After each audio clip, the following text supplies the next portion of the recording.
Subscribe कीजिए 10th class गणित channel को और बेल आइकन को दबाइए लेटेस्ट वीडियो देखने के लिए।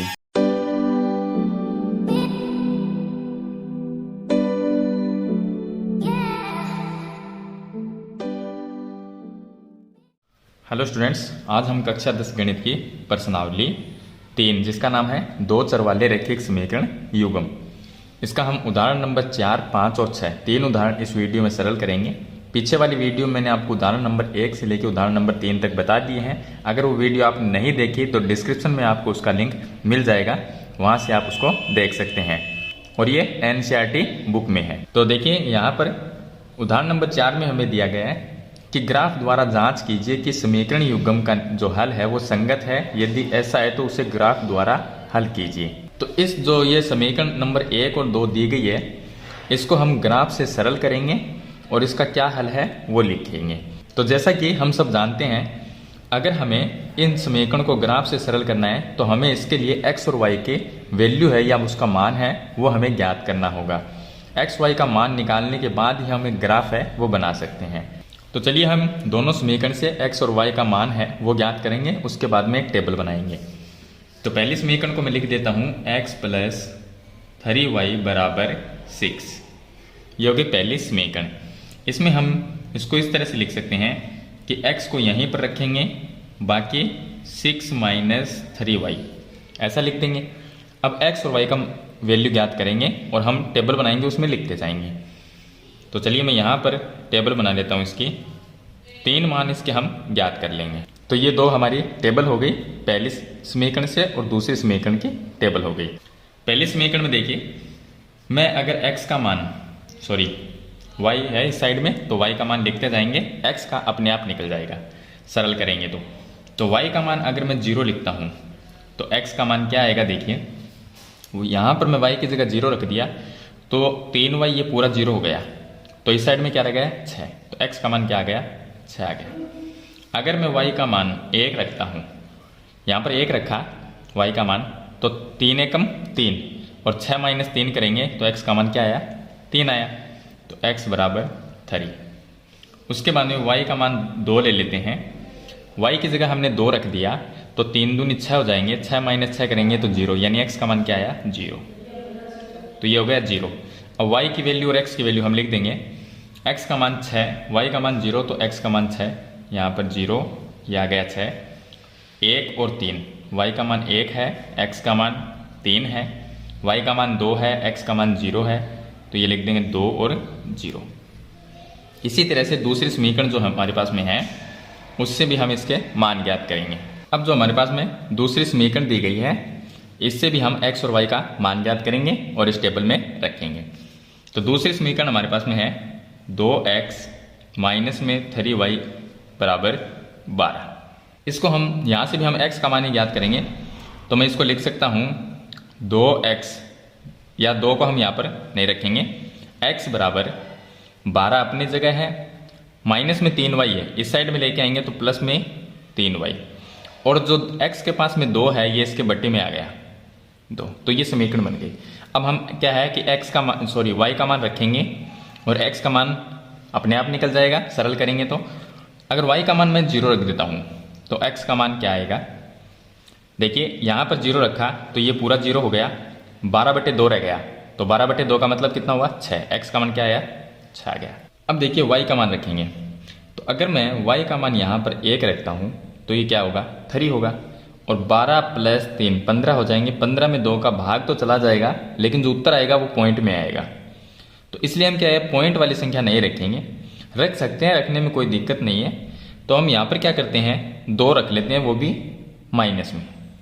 अगर मैं यहाँ पर माइनस में 2 रखता हूँ तो इससे होगा क्या, यहाँ पर -2 रखेंगे y की जगह, तो ये माइनस में गुणा होकर -6 बन गया, और 12 - 6 6/2 रहेगा, 6/2 का मतलब हुआ 3, तो x का मान क्या आएगा 3 आएगा। इसी तरह से y का मान हम यहाँ पर माइनस में 4 रख लेंगे ताकि 2 का भाग चला जाए, एक सम संख्या रखेंगे। तो -4 रखने पे ये -12 होगा और ये +12, दोनों 0, 0/2 का मतलब 0, तो x का मान क्या आया 0 आ गया। आप रखने यहाँ पर रखने तो रख सकते हैं, -2 है, यहाँ पर 1 भी रख सकते हैं, यहाँ पर 3 रख सकते हैं, लेकिन उत्तर क्या है जो मान आएगा x का वो पॉइंट में आ जाएगा। इसलिए मैंने यहाँ पर 2 -2 सॉरी 0 -2 और -4 ये रख लिया। अगर मैं यहाँ पर प्लस का रखता तो संख्या जो है x का मान है वो थोड़ा सा बड़ा आ जाता, ग्राफ में थोड़ा बड़ा मान लेना पड़ता, इसलिए मैंने माइनस में रख दिया। चलिए अब इसका हम एक ग्राफ बनाते हैं। तो ये हमने ग्राफ बना लिया और यहाँ पर दूसरी टेबल में ये मान रख देते हैं। y का मान 0 -2 और -4, x का मान 6 3 और 0। चलिए हम ग्राफ में इन सभी जो x y के मान हैं इनको हम अंकित करेंगे। तो x का मान क्या है 6 और y का मान 0। x का मान 6 यहाँ पर आ जाता है, y का मान 0 हो गया तो इसी पॉइंट पे आएगा। x का मान 3 है, y का मान 1 है, x का मान 3 यहाँ पर है और y का मान 1 इसके सामने है, तो इसका पॉइंट हम यहाँ पर लगा देंगे। आगे है x का मान 0, y का मान 2, तो x का मान 0 हो गया यहाँ पर और y का मान आ गया 2 इस पॉइंट पे। अब तीनों जो बिंदु है इनको हम स्केल से मिला देंगे, तीनों बिंदुओं को स्केल से मिला देंगे। इसके निर्देशांक लिख सकते हैं। ये जो निर्देशांक है वो है 6 और 0, x का मान 6 y का मान 0। ये जो पॉइंट हमारे पास में है इसका मान है 3 और 1 और ये जो पॉइंट हमने यहाँ पर लगाया था ये है 0 और 2। x का मान 0 y का मान 2। पहले x का लिखते हैं बाद में y का मान। दूसरी टेबल से तो देखिए दूसरी टेबल में x का मान 6 और y का मान 0 है और उसके बाद में 3 -2 0 4, तो 6 और 0 कहाँ पे आएगा, x का मान 6 यहाँ पर और y का मान 0 हो गया। ठीक है, उसके मान में x का मान 3 है और y का मान -2 है, तो x का मान प्लस में है 3 यहाँ पर और y का जो मान है वो -2 है वो नीचे की तरफ यहाँ पर, तो इसका पॉइंट हम यहाँ पर लगाएंगे। पहला पॉइंट ये हो गया 6 0 का, दूसरा पॉइंट ये हो गया और तीसरे में x का मान 0 y का -4, तो x का 0 y का -4 इस यहाँ पर आ जाएगा क्योंकि x का तो 0 हो गया। अब 1 2 3 इन तीनों जो बिंदु है इसको हम स्केल से मिला देंगे इस तरह से। इनके निर्देशांक लिख देते हैं। तो ये निर्देशांक तो 6 0 पे था, दूसरा 3 -2 पे है, ये हो गया 3 और -2 और इसके निर्देशांक हैं यहाँ पर 0 -4। सभी के निर्देशांक हमने लिख दिए। अब इसका हल क्या होगा, तो देखिए दोनों जो रेखाएं हैं वो एक दूसरे को प्रतिच्छेदित कर रही, क्या कर रही है, रेखाएं प्रतिच्छेद करती है या आप ऐसा लिख सकते हैं कि प्रतिच्छेदी रेखाएं हैं। अगर रेखाएं प्रतिच्छेदी होगी तो ये क्या होगा, संगत होगा। संगत है लिख देंगे।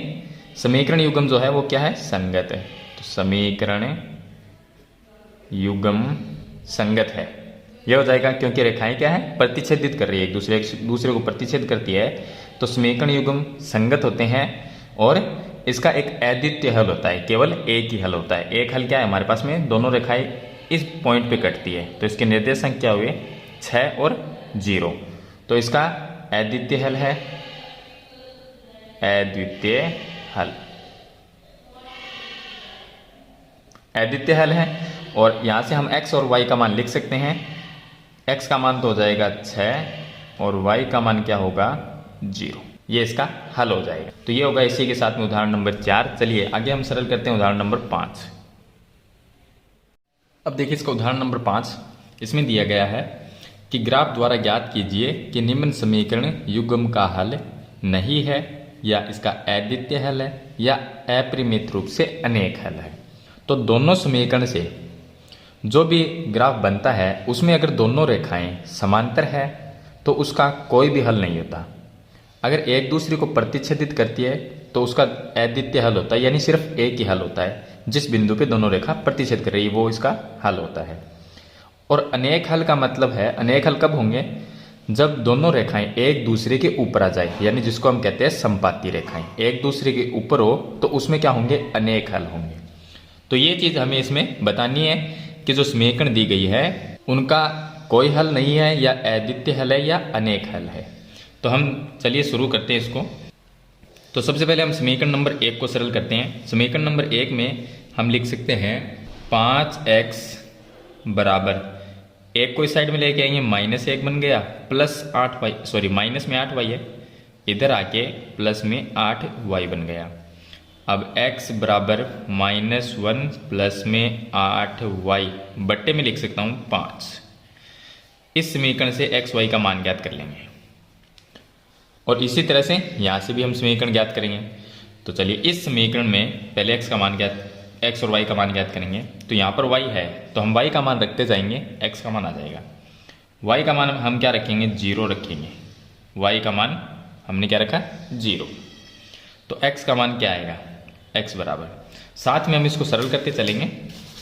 तो देखिए y बराबर 0 रखते हैं तो -1 प्लस में 8 गुणा 0 बटे 5 क्या आएगा, ये तो 0 बन गया तो -1 बटे 5, इसका मतलब होता है माइनस में 0.2। y का मान हमने क्या रखा, 0, तो x का मान क्या आया, माइनस में 0.2।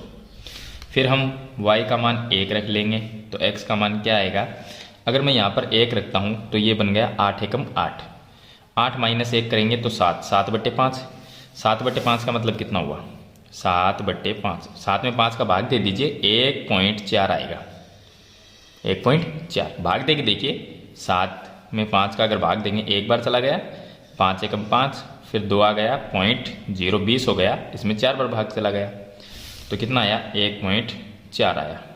उसके बाद में y का मान हम 2 रखेंगे तो y का जगह यहाँ पर अगर 2 रखता हूँ तो 8 दूनी 16, 16 माइनस 1 करेंगे तो 15, 15 बट्टे 5, यानी 15 में 5 का भाग देंगे तो क्या आएगा, 3, x का मान 3 आ गया। चलिए इसी तरह से यहाँ पर तो इसकी टेबल बना देता हूँ मैं पहले। तो ये हमारी टेबल बन गई। इस टेबल के अंदर मैं मान रख देता हूँ, y का मान 0 1 2 0 1 2, x का मान है माइनस में 0.2 1.4 और 3, दोनों के मान हमने लिख दिए x और y के। अब हम ये जो समीकरण दी गई दूसरी समीकरण, इससे भी x y का मान ज्ञात करेंगे। तो थोड़ा सा इसको सरल कर लेते हैं पहले। तो इसको सरल करेंगे तो देखिए, अगर मैं इसके नीचे 1 लिखूं और इसके नीचे भी 1 लिखूं और पूरे का लघुत्तम लिया जाए एलसीएम, तो इसका एलसीएम क्या आएगा, तो देखिए मैं आपको रफ में दिखा देता हूँ। इसका एलसीएम आएगा 5, क्या आएगा 5, क्योंकि नीचे 5 है, 5 एलसीएम आ गया। ये 5 3x से गुणा हो गया, कितना बन गया 15x, तो यहाँ पर बनेगा। उसके बाद माइनस में ये 24y रहेगा क्योंकि नीचे 5 है तो 24y, और इसके नीचे भी 5 है तो ऊपर वाला 3 रहेगा, प्लस में 3, और ये 0 है, इससे कोई मतलब नहीं है तो 0 ही बन गया, ये हो गया 0। अब अगर मैं इसके नीचे 1 लिख के उसके वज्र गुणा करूँ तो ये इससे गुणा होगा, ये इससे, तो समीकरण क्या बनेगी 15x माइनस 24y प्लस में 3, और ये 5 0 से गुणा होकर क्या बन गया 0। अब इस समीकरण को, ये समीकरण आ जाएगी हमारे पास में, तो मैं यहाँ पर ये लिख देता हूँ 15x minus 24y plus 3 is equal to 0। आप ये समीकरण इस तरह से सरल करके यहाँ पर लिख सकते हैं या पूरी यहाँ पर सरल कर सकते हैं। 0 लिख दिया, आगे थोड़ा और सरल कर लेते हैं। तो मैं 3 को इस साइड में रख देता हूँ और 24y को भी इस साइड में रख देता हूँ, तो यहाँ पर आ जाएगा 15x बराबर, 3 को इस साइड में लेके जाएंगे माइनस में 3, और माइनस में 24y को इस साइड में लेके आएंगे तो प्लस में 24y। अब ये 15 इसके बट्टे में आ जाएगा, तो x बराबर माइनस में 3 प्लस में 24y और बट्टे में 15। ऊपर वाली जो संख्या है ना, इसमें से मैं 3 कॉमन ले सकता हूँ। तो अगर मैं ये लिख दूँ x बराबर 3, ऊपर इसको कॉमन लूँगा तो 3 माइनस 1 रह गया, प्लस में, अब यहाँ से 3 कॉमन आ गया 24 में से, तो 8y ये रह गया, और इसके बट्टे में 15। यहाँ से मैं 15 को काट सकता हूँ, कितना बचेगा 5 बचेगा। तो इसको मैं इस तरह से लिख सकता हूँ, x बराबर -1 प्लस में 8y बटे 5। यहाँ पर भी x का जो मान है, जो x के हमने समीकरण निकाली है, x बराबर -1 प्लस 8y बटे 5, और यहाँ पर भी समीकरण -1 प्लस 8y बटे 5, दोनों समीकरण क्या है, एक जैसी है। इसमें ये इससे जो हमने मान निकाला, जो हमने सारणी में रखा है x y का मान वो, और इससे जो मान निकालेंगे दोनों मान सेम आएगा। सेम का मतलब क्या हुआ, तो मैं दूसरी जो टेबल है उसका मान नहीं निकालूंगा, आप निकालना चाहे तो निकाल सकते हैं, क्योंकि दोनों समीकरण जब सेम है हमारी तो दोनों के मान भी क्या होंगे, बराबर आएंगे। तो मैं यहाँ पर ये टेबल बना के और सेम टू सेम इसी तरह का मान यहाँ पर लिख देता हूँ। तो x और y, ये हमारा माइनस में 0.2, 1.4 और 3, ये आ गया 0, 1, 2। मान मैं यहाँ पर लिख सकता हूँ कि y का मान हमने 0 रखा तो x का मान आया 0.2 माइनस में, और y का मान जब हम 1 रखते हैं तो x का मान आया 1.4, y का मान हमने 2 रखा तो x का मान 3 आ गया। दोनों टेबल एक जैसी बनेगी। एक जैसी बनने का मतलब क्या है कि दोनों टेबल से जो ग्राफ बनाएंगे उसमें जो रेखाएं होगी वो एक दूसरे के ऊपर आएगी। उसका मतलब रेखाएं क्या होगी, समपाती होगी। तो आप है, मैं इसका आपको ग्राफ नहीं बता रहा, आप ग्राफ बना सकते हैं। इसका यहाँ पर लिखा हुआ है ग्राफ द्वारा ज्ञात कीजिए, तो ग्राफ तो इसमें बनाना ही है। आप बनाएंगे, मैं यहीं पर आपको आंसर बता देता हूँ कि आप ग्राफ बनाएंगे तो रेखाएं क्या होगी, एक दूसरे के ऊपर आएगी। जैसे ही आप ये निर्देशांक लिखेंगे एक्स वाई का मान, तो रेखाएं क्या होगी, एक दूसरे के ऊपर। तो उनको हम कहते हैं कि रेखाएं समपाती है। क्या होगी, रेखाएं समपाती है। समपाती का मतलब होगा एक दूसरे के ऊपर। जब रेखाएं समपाती होती है तो समीकरण युग्म क्या होता है, आश्रित संगत होता है। समीकरण युग्म आश्रित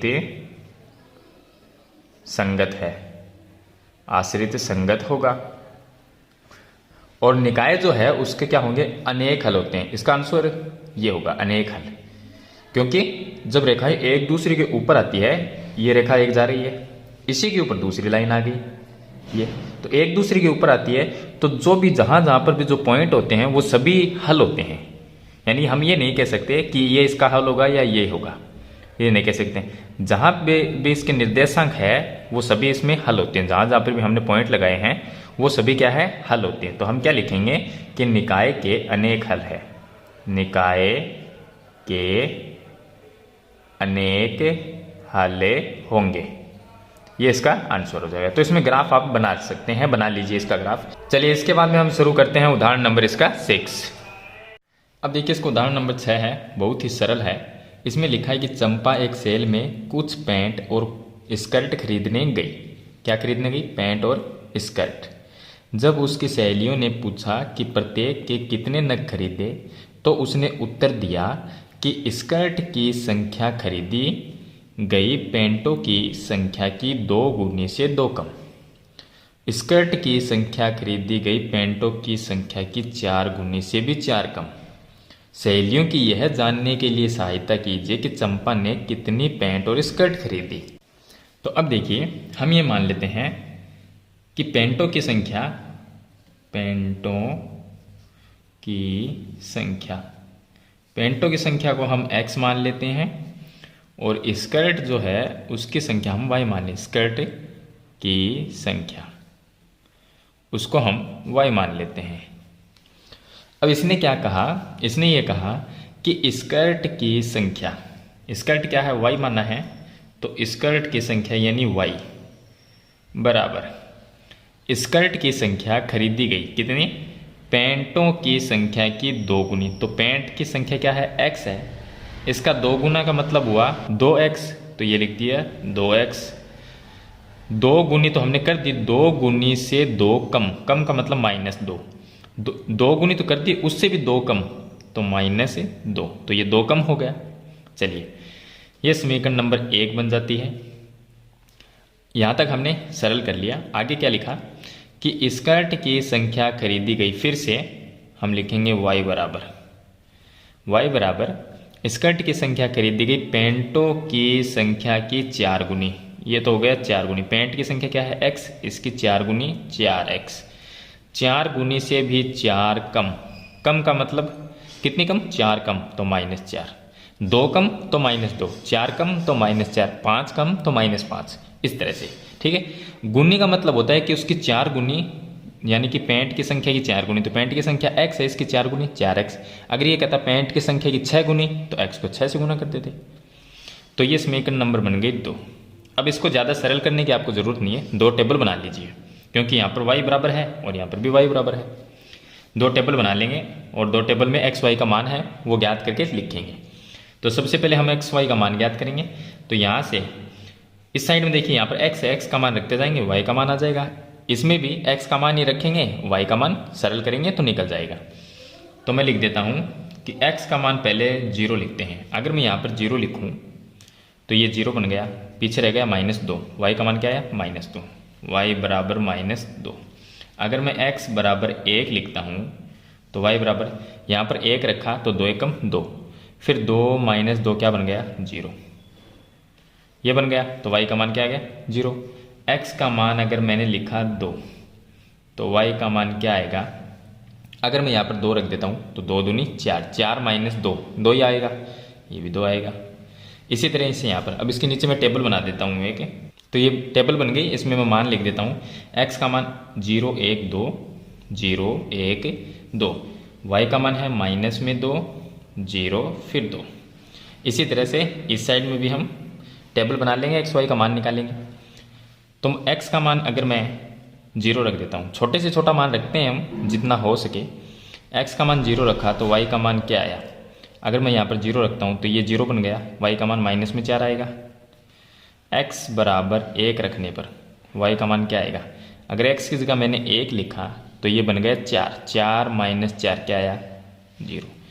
x बराबर मैंने 2 रख दिया तो y का मान क्या आएगा, अगर यहाँ पर 2 रखते हैं तो 4 दूनी 8, 8 - 4 4 ही आएगा। तो ये आ गया। इसकी भी टेबल बना देता हूँ। तो ये टेबल बन गई, इसमें मान लिख देते हैं।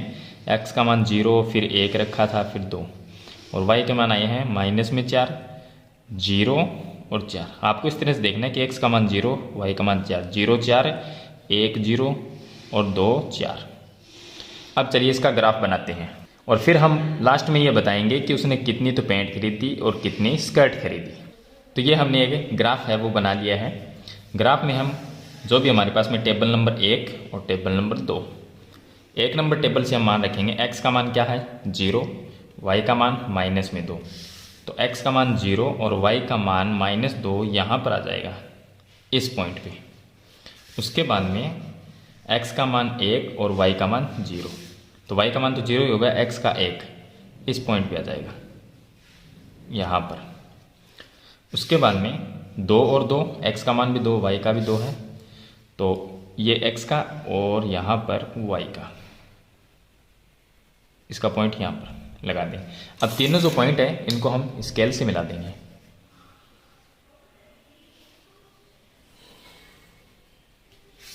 और इनके जो भी निर्देशांक है वो लिख देंगे। तो इसका निर्देशांक था कितना था 0 - 2, 0 और -2। यहाँ पर जो है निर्देशांक वो मैं लिख देता हूँ, x का मान तो 1 है और y का 0, और ये जो पॉइंट है वो 2 पर 2, x का भी 2 y भी 2। चलिए उसके बाद में दूसरी जो हमारे पास में टेबल है उसमें है x 0, y का मान -4। तो x का मान 0 है और y का मान -4 इस पॉइंट पे आएगा। तो मैं यहाँ पर इसका लिख देता हूँ, चलिए बाद में लिख देंगे।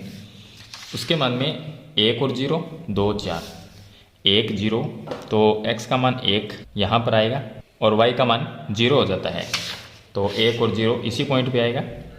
उसके बाद में 2 और 4 दोनों ही प्लस में हैं, तो ये हो गया 2 और यहाँ से हो गया 4 इस पॉइंट पे आ गया।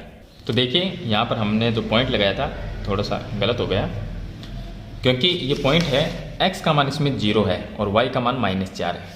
तो x का मान 0 और y का मान -4 यहाँ पर आ जाएगा इसका पॉइंट। उसके बाद में x का मान 1 है, y का मान 0, तो x का मान 1 यहाँ पर और y का मान 0 यहाँ पर हो जाता है, तो ये पॉइंट इसी पे आएगा। चलिए उसके बाद में 2 और 4, x का मान 2 y का मान 4, x का मान 2 यहाँ पर है और y का मान 4 यहाँ पर है। 1 2 और 3 इस पॉइंट को मिला दें, ये पॉइंट हमारा गलत हो गया था क्योंकि वो -4 था, वो y का मान था। तो इन तीनों पॉइंट को हम मिला देंगे इस तरह से। अब इसके जो निर्देशांक है वो लिख देते हैं। ये जो निर्देशांक है ये हो गया हमारे पास में 0 और -4। उसके बाद में ये निर्देशांक और यहाँ का 1 0 है। उसके बाद में इसका निर्देशांक भी, और ये जो है वो है 2 और 4 पे, तो मैं लिख देता हूँ x का मान 2 y का मान 4। सभी के निर्देशांक लिख दिए। तो यहाँ पर देखिए दोनों रेखाएं क्या है, प्रतिच्छेद कर रही है, एक दूसरे को काट रही है। कौन से बिंदु पे? इस बिंदु पे। तो इस बिंदु का जो निर्देशांक है वो 1 और 0 है। तो निर्देशांक क्या होगा? 1 0, यानी x का मान तो है 1 और y का मान 0। x हमने माना था पैंट को और y माना था हमने स्कर्ट को, यानी उसने एक पैंट खरीदी, सॉरी y का मान 0 है, एक पैंट खरीदी और स्कर्ट है उसने 0 खरीदी। तो ये x और y का मान आ गया, यानी पैंट और स्कर्ट। तो ये आपको इसी तरह से इसको सरल करना था। अगर हम इसको, ये जो हमने दो समीकरण दी गई है, इन दोनों समीकरणों को हम चेक करें कि ये जो मान है x y के, ये समीकरणों को संतुष्ट करता है या नहीं, तो हम इसको चेक कर सकते हैं। कैसे करेंगे? पहली समीकरण थी y बराबर 2x माइनस 2 और दूसरी थी y बराबर 4x माइनस 4। दोनों समीकरणों को संतुष्ट कैसे करेंगे? x y का जो मान है वो समीकरण 1 में रखेंगे पहले। तो y का मान है 0, मैंने रखा 0 बराबर 2 गुणा x का मान 1 माइनस 2। 0 बराबर, ये 2 एकम 2, 2 माइनस 2 क्या हुआ? 0। तो यहाँ पर लेफ्ट हैंड साइड और राइट हैंड साइड दोनों बराबर है, LHS बराबर RHS। तो दोनों साइड बराबर है, इसका मतलब समीकरण 1 इन दोनों मान से संतुष्ट होती है। अगर y पर यहाँ पर भी रखें, y बराबर 0 रखूँ, बराबर 4 गुणा 1 माइनस 4, तो 0 बराबर, ये दोनों गुणा होके क्या होगा? 4 माइनस 4 क्या आएगा? 0। ये भी, ये दोनों मान इस दूसरे समीकरण को भी संतुष्ट करते हैं। तो यहाँ पर x का मान 1 और y का मान 0 बिल्कुल सही है, यानी कि एक पैंट खरीदी उसने और स्कर्ट है उसने 0 खरीदी। तो ये हो गया इसका उदाहरण नंबर 6। तो मुझे उम्मीद है कि आपको उदाहरण नंबर 4, 5 और 6 अच्छी तरह से समझ में आ गए होंगे। फिर भी आपको कोई प्रॉब्लम आती है तो मुझे कमेंट में ज़रूर लिखें। वीडियो अच्छी लगे तो लाइक और शेयर जरूर कर देना। इस चैनल पे नए हैं तो सब्सक्राइब करना, साथ में बेल आइकन का बटन जरूर दबाना। तो आज की वीडियो में इतना ही, मिलते हैं एक नई वीडियो के साथ, तब तक के लिए थैंक यू।